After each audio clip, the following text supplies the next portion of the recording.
Well, when I first started, I thought this wouldn't work. It was crazy. There's no point in doing this. And then as it went on, I saw how much more I knew.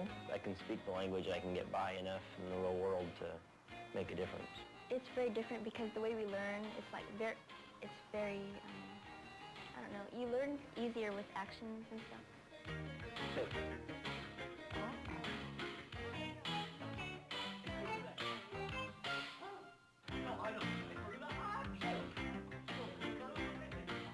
The most noticeable difference was, like, it was much more active, the class. You were involved with Spanish much more all the time. Things would click to where I didn't have to necessarily know the word, but I knew the sounding of it to where I could do the action.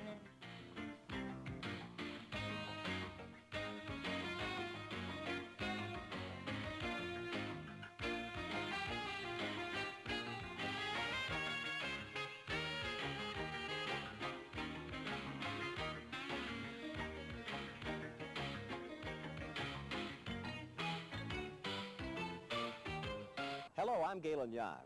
We're here to teach you an exciting new technique called TPR storytelling.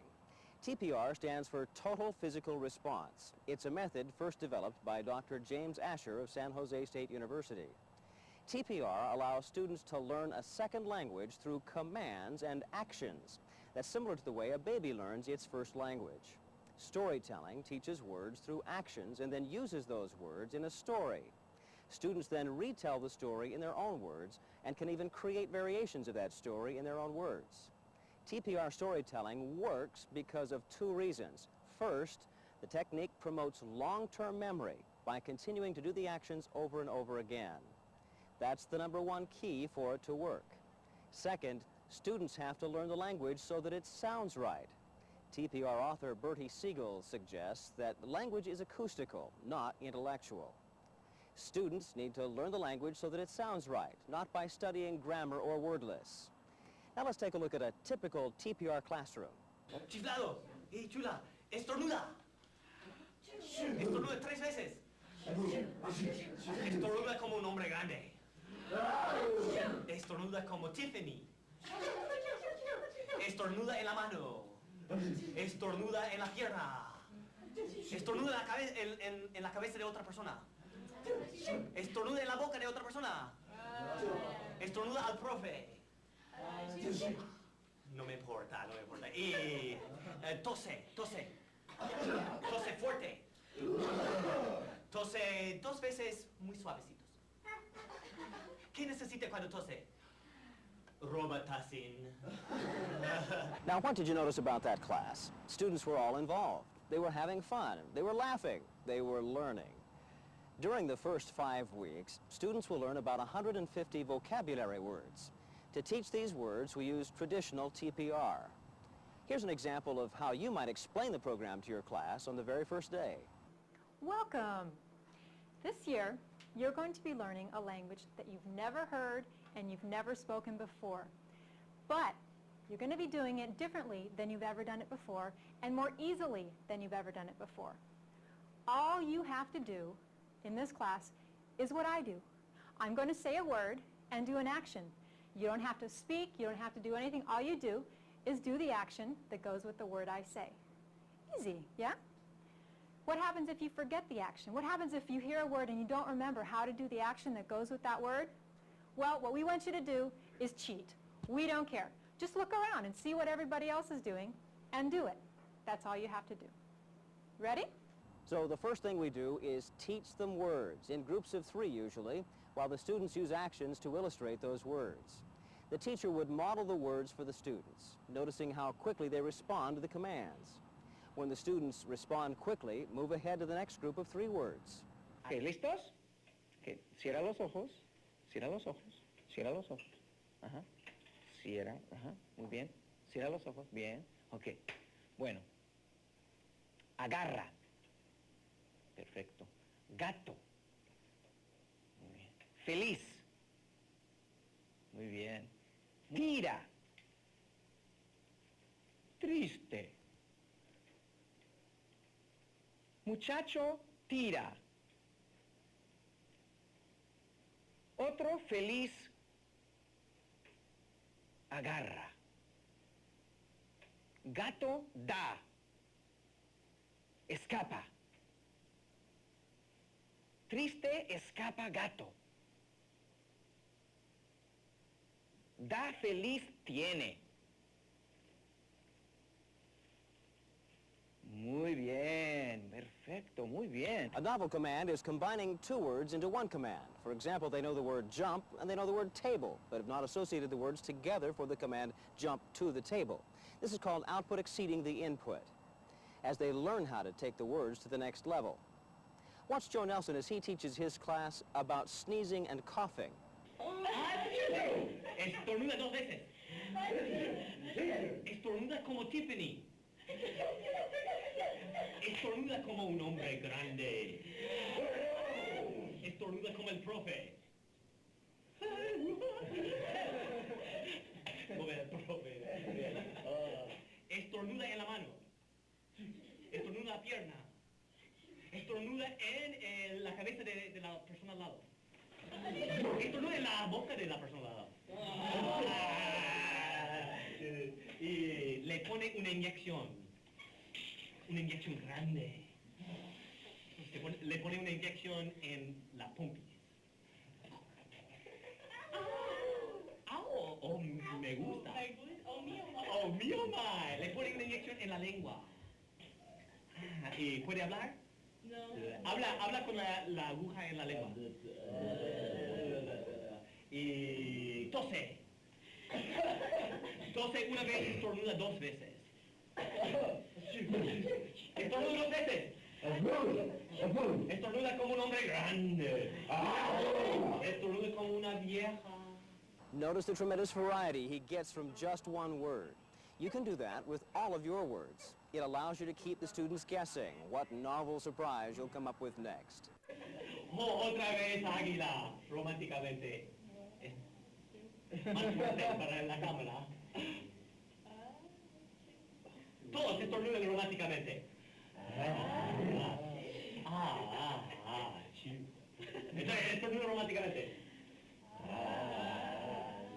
Oh, suave, suave. Entonces, entonces fuerte. Entonces suave. Entonces rápido. Entonces despacio. Entonces 3 veces estornuda una. Estornuda 2 veces, entonces 3. Un aplauso para todos. Un aplauso para todos. While most of the teaching is done with the entire class, the modeling, the repetitions, and the responses can also be adapted so that you allow individuals a chance to respond too. Go to the class, then to the individual, then back to the class. Agarra. Agarra. Perfecto. Agarra. Agarra. ¿Qué quiere decir agarra? Agarra. Grab. Grabs. Grabs. Agarra. El gato. El gato. Oh, así, ya, así. Gato. Gato. Está mejor. Gato. Agarra. Grab. Gato. Kitty cat. Cat. Gato. Feliz. Feliz. Feliz. Gato. Gato. Agarra. Feliz. Happy. Feliz. Feliz. Gato. Agarra. Agarra. Gato. Feliz. Feliz. Gato. Agarra. Agarra gato feliz. Feliz gato agarra. Muy bien, muy bien. You can get a variety by not only doing single commands, but by doing commands in groups of 3. Go to the class and with individuals.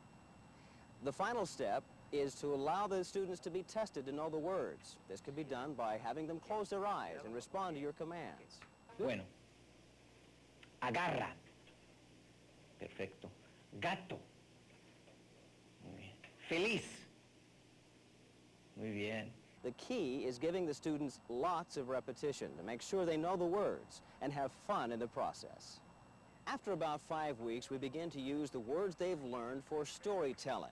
Watch Gail Mackey as he teaches Spanish 1 students storytelling. Hay una muchacha. Se llama Coqui. Se llama Coqui. Coqui tiene un gato grande. Y hay un muchacho. El muchacho es malo. El muchacho fuma. Es malo. Malo. Es un mal muchacho. El muchacho corre hacia Coqui y agarra el gato y tira el gato en el piso. Y el gato escapa. I'm just totally excited by the amount of success that the kids have. You know, in the past, I used to teach the textbook method, and I'd have 5% of my students really understand what's going on. And now, if there's 1%, I'm surprised of the students if they don't know what's going on, you know. So it's a big turnaround for me in my life as a teacher.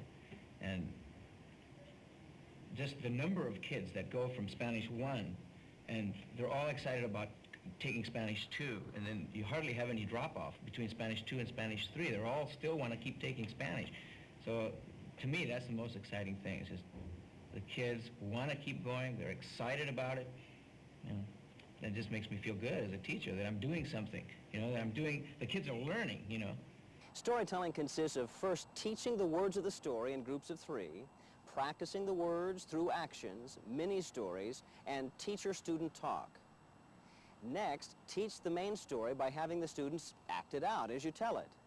Then retell the story and make mistakes. The students will correct you.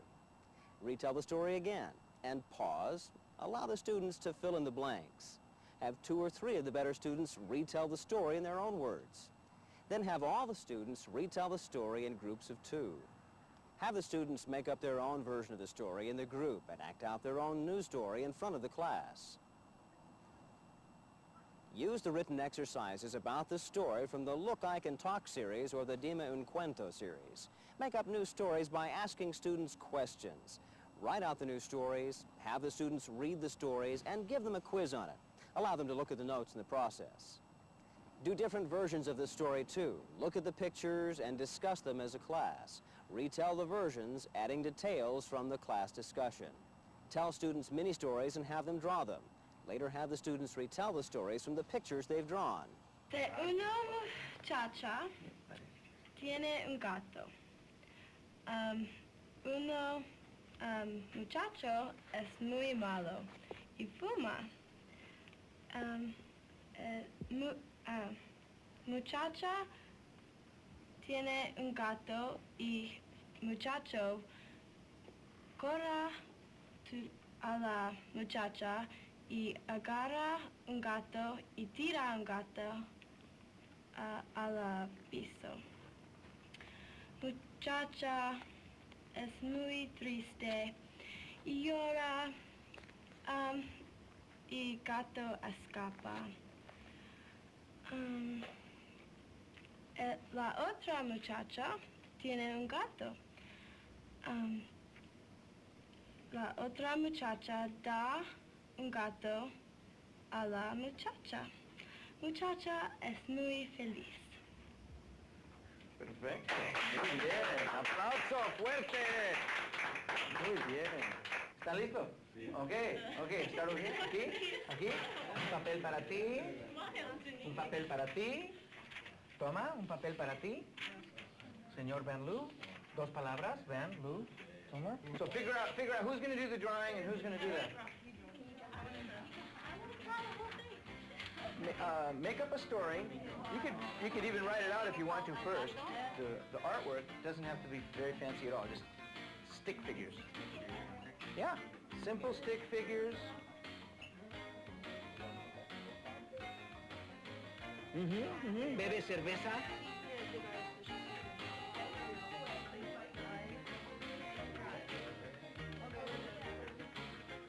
Okay, muy bien. Okay. Okay, story number 1. El gato es muy malo. El gato fuma. El muchacho es bueno. El muchacho es feliz. El gato da el muchacho el fuma.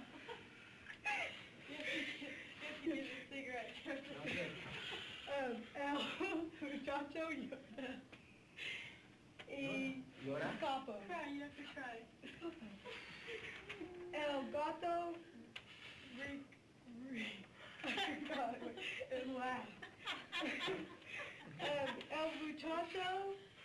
la muchacha ve el gato. La muchacha agrade el gato. La muchacha pide el gato. Oh. El gato llora y escapa.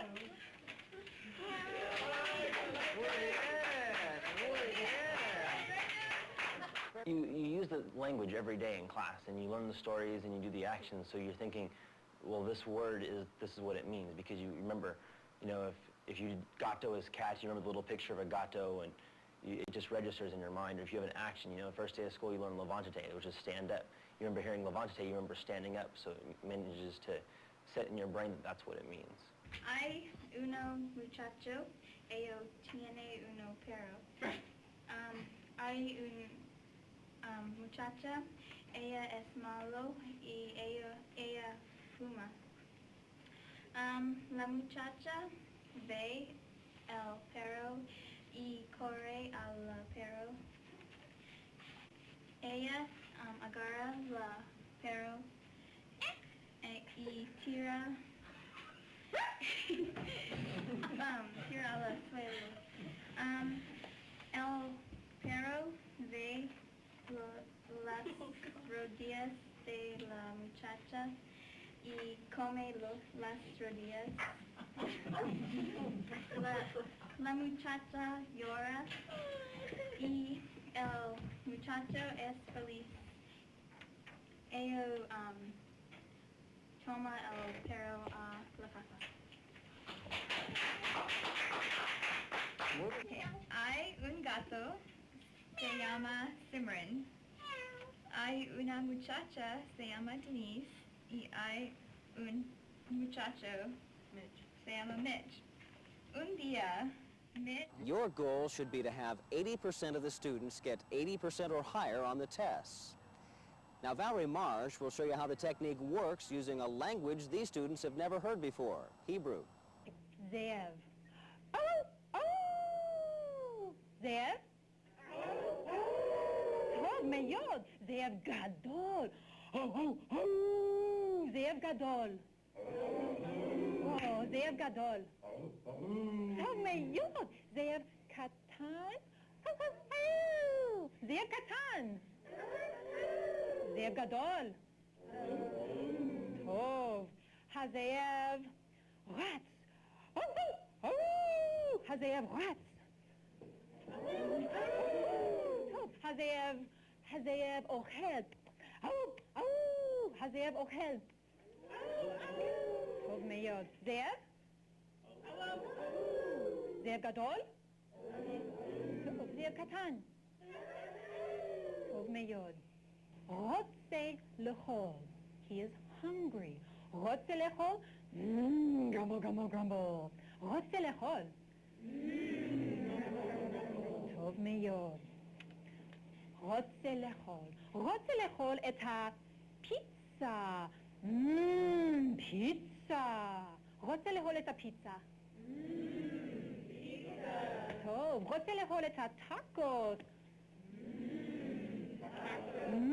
Tacos, you want to eat tacos. רוצה לאכול את האנצ'ילדס. אנצ'ילדס, כולם. רוצה לאכול את הפיצה. טוב, זאב. טוב, רוצה לאכול את הזאב. טוב, טוב מאוד. נותנת. he gives. נותנת? נותנת. טוב מאוד. נותנת את הפיצה. פיצה? נותנת את הפיצה. פיצה, טוב מאוד. נותנת את הטאקוס. טאקוס. נותנת את הטאקוס, את חבר.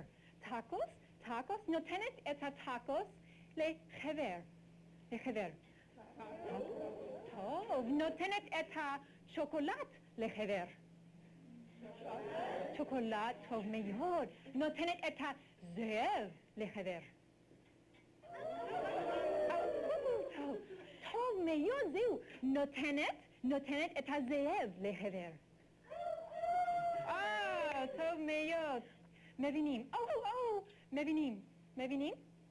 מבינים? 1, 2. מבינים. פה. פה.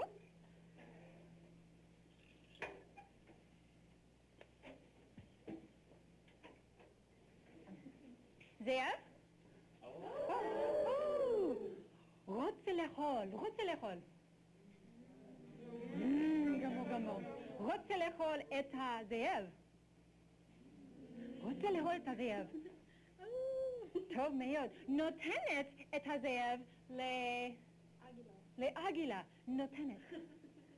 טוב. אגילה. נותנת את הזאב לקבצ'ה? טוב מאוד. נותנת את הזאב. לאגילה. טוב מאוד. נותנת לפפסי את הג'יל.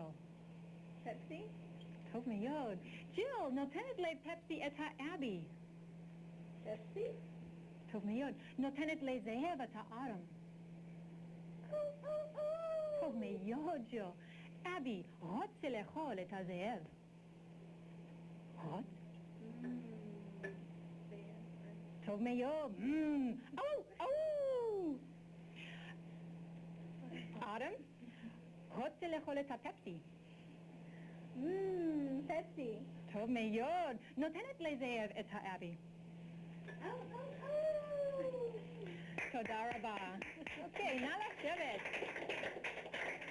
We wanted to choose a language that nobody knew to increase the authenticity of the language learning experience, and to demonstrate that it doesn't matter what the language is, that the technique works. The beauty of this method is that in the first couple of years, since your focus is on comprehension, can you just get a message across that someone else can understand? You're not focusing on the grammar, and so the grammar just teaches itself. It's acquired. 1, 2, 3, 4. ציפור. tweet tweet. ציפור. What's a ציפור? It's a bird. ציפור גדול. tweet tweet. ציפור קטן. זאב. טוב מאוד. ציפור.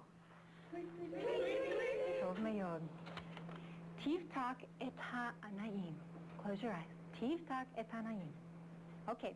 All you do is listen to the word and do the action. זאב. טוב מאוד. רוצה לאכול. טוב. נותנת. טוב מאוד. ציפורה. טוב מאוד. נותנת? טוב. נותנת את הפיצה.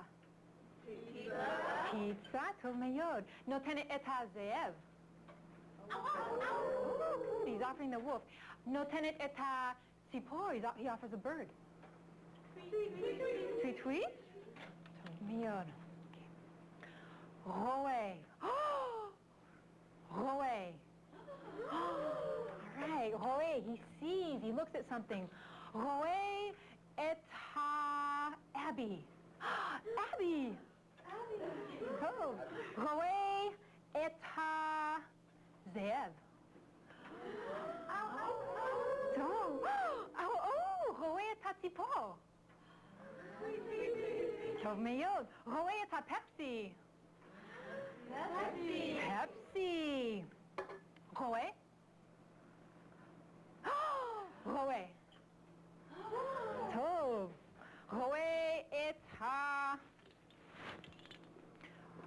הפיצה. טוב, רואה את הפפסי. טוב, רוצה לאכול? רוצה לאכול. hungry. רוצה לאכול את הפיצה. טוב מאוד. Okay, he grabs. לוקח. לוקח. לוקח את הזאב. לוקח את הזאב. טוב. לוקח? He grabs? לוקח. ציפור? לוקח את הציפור. Grab the bird. לוקח את החבר. לוקח, grab a friend. לוקח את החבר. Good. טוב מאוד. מבינים? מבינים? פה. לוקח. לוקח. grab. לוקח. לוקח את הציפור. לוקח את הזאב. טוב, לוקח את הזאב. טוב, לוקח. נותנת לזאב את האבי. טוב, אבי נותנת לזאב את דניס. טוב, דניס נותנת את הזאב לאבי. אמי. טוב, אמי נותנת לציפור את הדניס. טוב, אבי, you're hungry. רוצה לאכול את הציפור. רוצה לאכול את הציפור. רוצה לאכול. You're hungry. You want to eat that ציפור. רוצה לאכול את הציפור. Okay, לוקח את הציפור. Good. We see it all the time. It comes naturally. And you can certainly, if a student asks a question, explain a rule. Some students might want to know the rule, but in the beginning stages with this method, you don't have to worry about teaching grammar. נא לקום. נא לקום. נא לשבת. טוב, נא לקום. נא לשבת. טוב, נא לקום. רץ. רץ. רץ את החבר. רץ את החבר. רץ את החבר. Run on a friend. טוב. נא לקום. נא לשבת. נא לקום. רץ. run. רץ את החבר. טוב מאוד. נא לקום. טוב. נא לשבת. נא לקום. זאב. טוב. רץ. רץ. טוב מאוד. זאב. טוב. נא לקום. בלופ. נא לשבת. טוב. נא לקום. זאב. טוב. הזאב רץ. טוב מאוד. הזאב רץ מהר. טוב מאוד. הזאב רץ לאט. טוב מאוד. תפתח את העיניים. Close your eyes. תפתח את העיניים. תפתח. Okay, now we're going to do it silently. All you do is close your eyes. I'm going to say a word, and you do the action. Okay, תפתח את העיניים. Close your eyes. Okay, רץ. Let's use our fingers. נא לקום. נא לשבת. נא לקום. רץ. נותנת. לוקח. נותנת. רץ. נא לקום. נא לשבת. נותנת. רץ. רץ מהר. רץ לאט. נותנת. טוב מאוד. Tizgore Tanaim, open your eyes. Zayu. Story.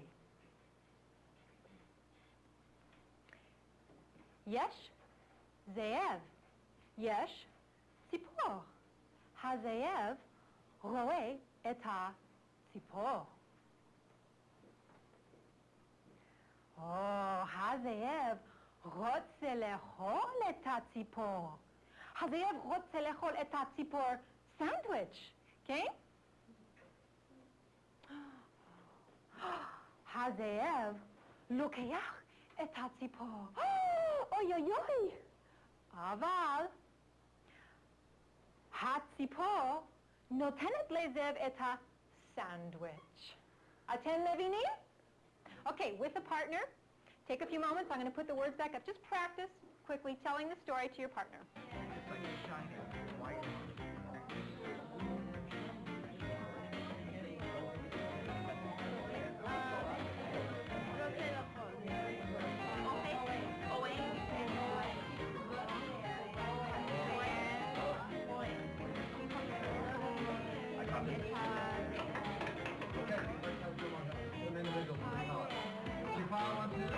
Sonrisa, chula, do you want to do it? Can you read on? After them.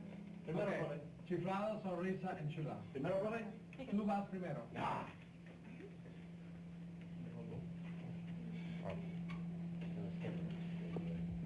Okay.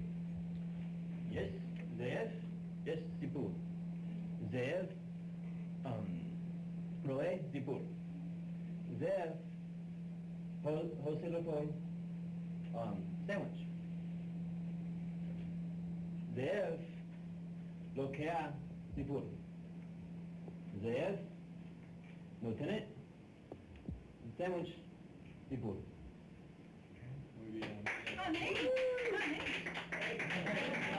Change it any way you want, or do it backwards, however you want. Just change it. Yes, all right. Whatever you want. Yes, Zipur. Yes, there. There. Zipur. Cut to the hole. Sandwich. There. Zipur. Lokea. There. There. Lieutenant. Sandwich. There.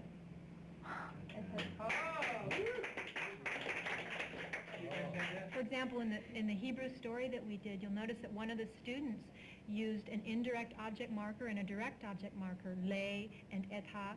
We never talked about it in class. They just heard it 2 or 3 times when I did the story, and it slowly starts to come out.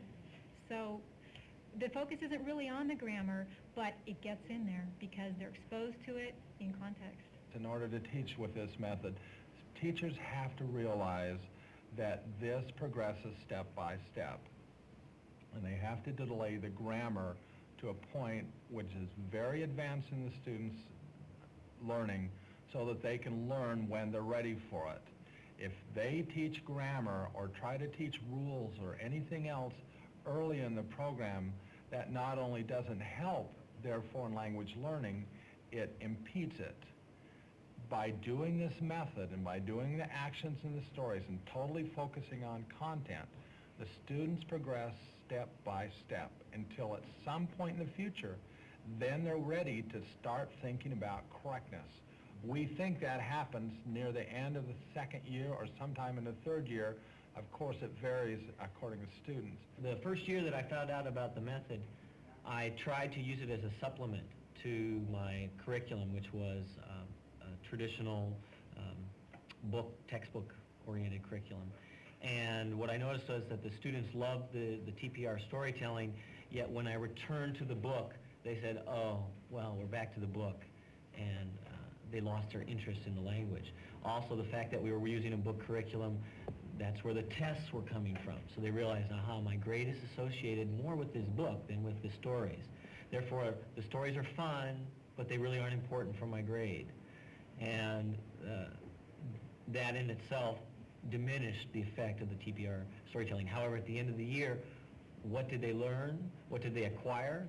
They remembered and could retell stories, but they couldn't do much of the grammar that I taught them, unless it was very recent grammar.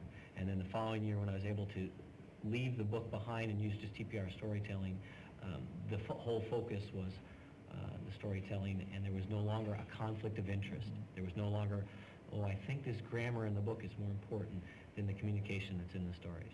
I think that doing the actions and hearing the stories and retelling the stories really helps. It helps you to remember the words easier than just memorizing out of the book or just doing work out of the book, because we didn't even use the book. At our school, we switched completely over to the curriculum of TPR storytelling. And as we switched, we gave our classes National Spanish Exam, Level 1, Level 2, and Level 3 to compare with the national average on how well are they scoring with this new curriculum of just TPR storytelling. And our results were very favorable. The national average is, for the first level, 41%, and our students scored 63% on just TPR storytelling. That's no grammar whatsoever. It's only TPR, the words, retell, act out a story and retell it, rewrite it, change it, for the whole year. And we gave that National Spanish Exam it was the 1990 National Spanish Exam, and we gave it in January. So they'd actually only had half a year, and yet they scored 63% correct answers when the national average was 41. So we were really pleased. We followed it through for the second year, and the second level scored 67%. The national average for that level 2, is 37. So there was even a greater increase over the national average of our performance. And then third year they scored 61%, and the national average was 37. So after 3 years of using this as the only curriculum, we found out that our students are scoring far better than the national average. Well, when I first started, I thought this wouldn't work. It was crazy. There's no point in doing this. And then as it went on, I saw how much more I knew and how much more I was learning. And then when I compared myself to like my friends who went to other schools that were in Spanish and their teachers didn't teach this way, I knew a lot more than they did, and I could speak a lot better than they could even after the first year. Well, I think the technique works really well. After 3 quarters of learning under him, I moved to San Bernardino for the final quarter of the year, and there they use the regular book method, and it doesn't work hardly at all. The only person in that class other than me who could speak a little bit of the language was my friend Shane. Now, right now, Shane's the head of the class down there, so that should tell you why he can speak the language. Everyone else would either ask me for vocabulary words half the time or not understand what a thing was. They can all conjugate perfectly, but as we know, if you can conjugate and use proper grammar, it doesn't help you if you don't know the language. So as far as the method goes, I think it's better than any other method that you can use to learn the language. We've had a very, very high percentage, meaning somewhere around 80% pass the AP results with 3 years of Spanish, which is very unusual, and especially since in our program we do this with very little homework. Most AP classes, a student would have to spend typically an hour or 2 hours of study every night to get on a level of an AP test. Our students are able to do that with virtually no homework just because of the method, and the best students can do this in 3 years. I started out first year, second year, and then I started out third year this past year for about 2 weeks, and then he moved me up into fourth year, which is the AP program. And it was quite a big leap, and I wasn't really sure if I should have been taking it or just sitting back in Spanish 3. But 4 was a big leap, and I'm glad I did it because I learned a lot more. And now that I've taken this class and I've learned so much more Spanish, I really want to go to college and I really want to be a Spanish teacher. And it's just this class and learning Spanish has motivated me to do that. Me llamo Jill o Aguila en mi apodo en español. Now listen to Jill, a third-year Spanish student, as she tells us about her summer in near-perfect Spanish. Me gusta mucho porque yo puedo aprender muchas cosas en 3 años y no tanto tiempo.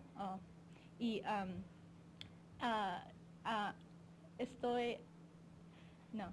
En el año pasado yo tomé el examen AP y me gusta seguir la clase de español con español literature y ojalá que aprenda el idioma muy bien y después, pero ahora si tuviera dinero estaría en México y no estaría, no quería estar aquí, pero en 2 semanas estaré en las Filipinas porque tomaré una vacación por un mes y cuando vayamos a las Filipinas nos divertiremos mucho y estoy muy emocionada y muy preocupada y ocupada y todas más, pero estoy emocionada ahora porque yo necesito la vacación ahora. My partner Christine Anderson and I recently published a textbook for youth at the middle school level, and there are 2 texts in the Dime un Cuento series, and they're pretty age appropriate for 5th, 6th, 7th grade, so junior high, middle school is a nice bridge into high school level use of TPR storytelling. Here's an example of what middle school students can do with 1 year of TPR storytelling. Watch Christine Anderson's class in action.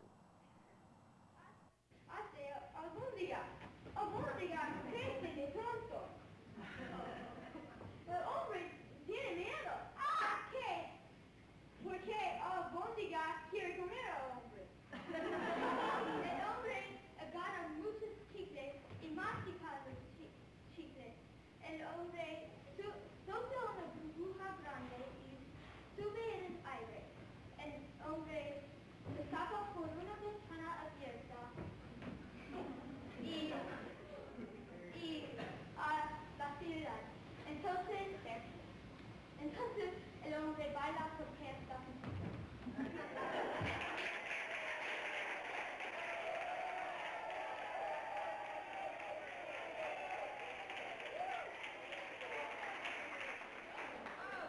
Casi todas las palabras, casi todas. ¿Dónde está? ¿Ahí? Okay. El miércoles a las 2 de la noche una rata va al baile. La rata baila mucho y entonces un gato entra en el baile. La rata ve el gato y tiene miedo porque el gato quiere comer la rata. El gato persigue la rata y la rata se esconde adentro de una burbuja. Entonces, el gato ve una gata bonita y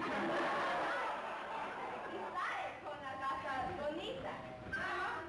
Entonces, de pronto, la rata escapa y corre rápido.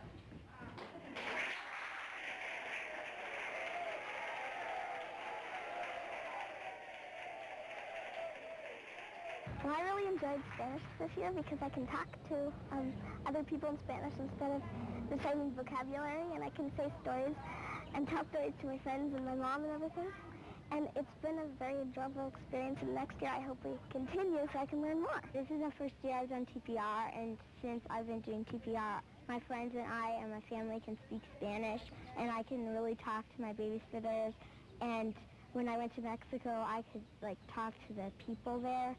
And like last year we didn't do TPR, we just had a normal class where we would go in and she would hold pictures of like French fries, and we would have to say what they were, and it got really boring because by the end of the year I didn't know anything that we learned that entire year.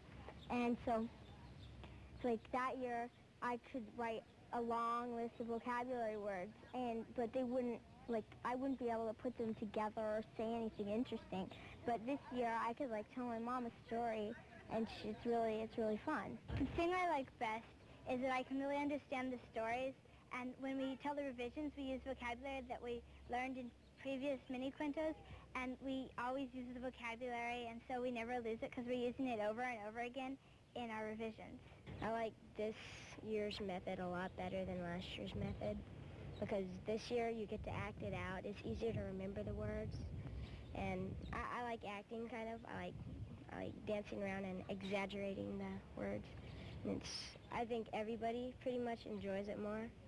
And I think, let's see, I think this year's class is going to remember this vocabulary for a lot longer, because I don't even remember most of last year's, because it's hard to get a picture in your mind if you just looked in a textbook, because I think that you remember better if you see a picture of it, and I think that, yeah, and so this, you like act out the words. What I like, especially working with middle school kids, is that the method is so appropriate to that age where their imaginations are running wild, because you can be extremely creative with the method. A lot of things a teacher can do. We saw in the Hebrew demo that just off the top of your head, students and teachers come up with many different revisions or variations of a story. And the nice thing about it is that for as many students as you have in the classroom, that's how many different versions of a story you can come up with. And in a part of the story where you might want to be talking a little bit about the characters, the wilder the better. You know, we might say, well, what color is the wolf? And some kid in the front will say green, some kid in the back will say blue, and then there's always some kid who's gonna reach in the depths of his memory for whatever words he can get, and he might say bright pink with orange polka dots or something like that. And you know, as long as it's done in the target language, it's okay. And the fact that it's so creative and it allows the students to be so imaginative is going to motivate the students to dig for those words that they really want to express their point. There are also a lot of things that teachers can do other than just telling stories and revisions. For example, you might, as a typical homework assignment, tell the kids to take a certain group of words and go home and make up a whole new story where all they have to do is just draw the pictures. You can have them write the story on another piece of paper. You don't have to, but they come up with an original story. So all the kids walk in the next day and they have their little picture. You gather all those up and put the kids into groups of 3 or 4 and just randomly redistribute the stories. So now a new group has lost their story and they get this completely new story. So their challenge is to look at these pictures and figure out what the story's saying. So you've got kids working together to say, well, is he doing that? No, he's doing this. So they act it out. They're working cooperatively on their language skills, and then you might have little presentations where a group does their interpretation of a story, and now you bring in the original authors and say, well, is that what you meant in the story? No, I meant that the wolf did this or the bird did this. And so just so many things like that. You may want to have students just go up to the board in little groups, and the teacher comes up with a brand new revision that the kids have never heard, and each person up at the board has to draw a part of the story that they're hearing, and they only hear it once, maybe twice. So you have the students at the board, they're hearing a new story, they're all participating, they all draw their little section of the story. And then the students have to turn around and looking at just at their pictures and the pictures of everybody else, retell their part of the story. It's sort of a chain where you're going along. You can invent as you go along, you can, you know, change the ending, just so many things with a little bit of ingenuity and a little word list that you can do in the classroom. As far as high school materials available, there are a number of supplements available, but as far as TPR storytelling, we've produced 4 books for each of the 4 levels. They're all a Look I Can Talk series. There's a Look I Can Talk, Look I Can Talk More, Look I'm Still Talking, and Look I Can Really Talk. Each one of those is all based on this storytelling method, and they're meant to go one year after another. And even if a teacher were starting a 2nd or even a 3rd year class, he would be more successful to start with the first book instead of jumping into a 2nd year level book if they haven't had the first book. It matters that they go sequentially, and if they go, a 2nd year teacher starts with the 1st year book, they'll find that they can go through the book much faster and cover and even eventually catch up. But it's very, very important they go sequentially instead of just the second year because they're in the second year. The thing I like best about the teaching is you get immediate response from the students. And so what energy I put in, I get immediately back twofold from the students. And it's a chain reaction that just is extremely exciting. It's never ending. That immediate response is perhaps the most joyful aspect of teaching that I could ask for. I like how I can always have my lesson plan for them. It's already done for me. It's right there. It's in the book. I just open up the book, get my list out, and then let creativity flow from there. And sometimes I'm on, sometimes I'm not, but I don't have to worry. When I'm through teaching, I'm through teaching. I don't have to sit there and do a whole bunch of materials because it's all done for me. I love having students say that this is their favorite class, that they look forward to coming to my class. I love to have students leaving my class knowing that they can put on employment applications that they are bilingual. There's a great feeling of a thrill for me to see kids speak the foreign language with no errors. To me, that is my ultimate goal for them, that they can truly, what I consider, dominate the language. To see that is one of the great thrills of my life and gives me just so much more meaning and makes everything that I do worthwhile as a teacher.